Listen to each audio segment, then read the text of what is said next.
BJP সৰকাৰ জিন্দাবাদ জিন্দাবাদ জিন্দাবাদ বিজেপি সৰকাৰ জিন্দাবাদ জিন্দাবাদ জিন্দাবাদ জিন্দাবাদ জিন্দাবাদ জিন্দাবাদ জিন্দাবাদ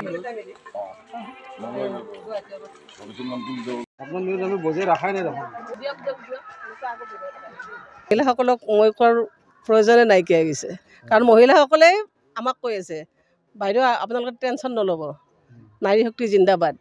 কাৰণ নাৰীসকলক যিখিনি সুবিধা প্ৰদান কৰিছে ভাৰতীয় জনতা পাৰ্টীৰ কেন্দ্ৰই হওক ৰাজ্যই হওক আগতে কোনো দলে স্বাধীনতাৰ পিছত কৰা নাছিলে কাৰণ আজি নাৰীসকল ভাৰতবৰ্ষৰ গোটেই ভাৰতবৰ্ষৰ আৰু অসমৰো যে সন্মানসহ জীয়াই থাকিবলৈ শিকিছে কাৰণ আগৰ নাৰীৰ যিটো অৱস্থা আছিলে সেই অৱস্থা আজিৰ দিনটোত নাই লাখপতি হৈ গ'ল লাখপতিৰ পৰা কৰপতি হৈ যাব এনে পৰ্যায়ক্ৰমে এনেকুৱা ধৰণে পৰিকল্পনা কৰিছে যে সমাজৰ একদম আদ্য শক্তি হৈছে নাৰী শক্তি এই নাৰী শক্তিক সন্মান সহজ জীয়াই থাকিবলৈ দিলেহে সমাজখন দেশখন গতিশীল শক্তিশালী ৰূপত আগবাঢ়িব পাৰিব এই পুৰুষ কেলেই বিপদ হ'ব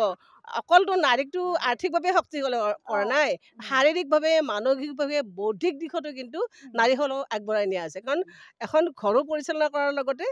সমাজো পৰিচালনা কৰিছে আৰু দেশো পৰিচালনা কৰিবলৈ সক্ষম হৈছে কিয় নাই দুই এজনটো ব্যতিক্ৰম হ'ব পাৰে কাৰণ চবৰে নিজৰ ব্যক্তিগত নিজস্ব আদৰ্শ থাকে নিজস্ব মতামত থাকে সেইসকলে যদি নহয় যিটো মানে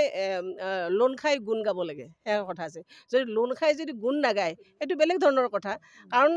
যিয়ে নিদিওঁ বুলি ভাবিছে যিসকল মহিলাই তেওঁ যদি আঁচনি গ্ৰহণ কৰিছে তেওঁ এবাৰ নিজৰ চেতনাক নিজৰ বিবেকক সুধি চাব লাগে যে এতিয়ালৈকে কোনোবা চৰকাৰে ইমান পৰ্যন্ত তৃণমূল পৰ্যায়লৈ চিন্তা কৰিছিল নেকি যে এগৰাকী নাৰী সমাজখনত কেনেকৈ জীয়াই থাকিব লাগে আৰ্থিকভাৱে কিদৰে নিৰ্ভৰশীল হৈ থাকিব লাগে পৰনিৰ্ভৰশীল আছিল ন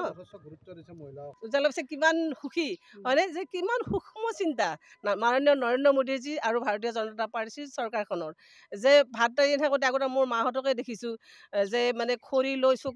মানে বৰষুণ বতৰ হ'লে কেনেকৈ চকু পানী ওলাই গৈছিল ব চুঙাৰে ফুকাই নহয় সেই অৱস্থাটো আজি কোনোবা ঘৰত দেখা পাইছে জানো নাই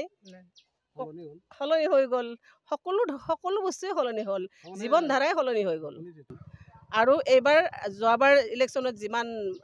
ভোট পাইছিলে এইবাৰ তাতকৈ মিনিমাম 10% হ'লেও বেছি পাব আৰু ভাৰতীয় জনতা পাৰ্টী বহুত ভোটেৰে চৰকাৰ গঠন কৰিব